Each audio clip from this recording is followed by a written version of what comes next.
আরো কতগুলো unique dress আছে, দেখিয়ে দে এগুলো। হ্যাঁ সবই দেখাবো বলেই বসেছি। এই দেখুন বন্ধুরা, এই প্লাজো নিয়েছি একটা, বাজার টাজার পরে যাওয়ার জন্য খুব ভালো লাগে, গরমকাল আসছে সামনে। এই একটা প্লাজো,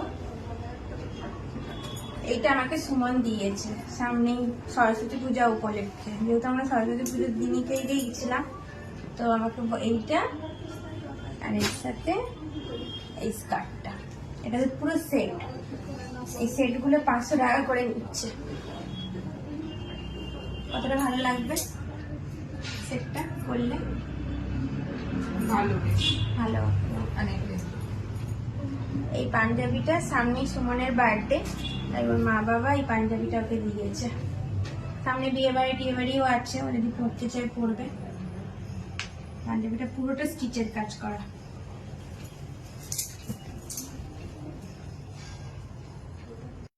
দেখো বন্ধুরা, এই প্যান্টটা খালি দেখো, এই প্যান্টটা হেভি কিন্তু, হেভি হয়েছে না?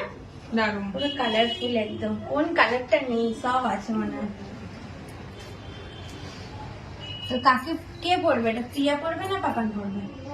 এটা পিয়াই পড়বে। দুজনেই পরে এই প্যান্ট।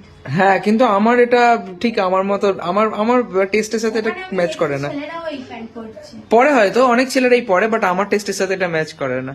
আচ্ছা, এটা দেখিয়েছি। আর আমি একটা এই এটাকে র‍্যাপ বলে।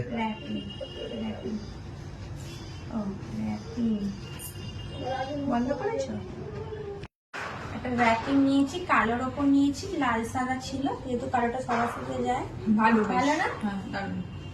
সব জিনিস নিয়ে বোন বলছে আমি যেতে পারলে আরো জিনিস নিয়ে আসতাম। আমি তো পুরো বাজারটাই তুলে নিয়ে আসতাম, এর থেকে বেশি নিয়ে আসতাম, কিন্তু দুর্ভাগ্য যেতে পারলাম না। যা এখানে যেতে গেলে এরকম মানে দাম সস্তা, কিন্তু জিনিস এত কোয়ান্টিটিতে কেনা হয়ে যাচ্ছে, তো টাকা বান্ডিল টাকা খরচা হয়ে যাবে। প্রচুর দাম কম, দামটা অনেক তুলনায় সত্যি দাম অনেক অনেক কম কলকাতার তুলনায়। টাকা শুধু ওখানেই মন পড়ে আছে। হ্যাঁ, ওই হাট ছেড়ে বেরোনোর আমরা ওখানে 2 দিন ছিলাম, তাতেও যেন মনে হচ্ছে মানে আরো থাকলে আরো যত থাকবে তত কেনা হবে।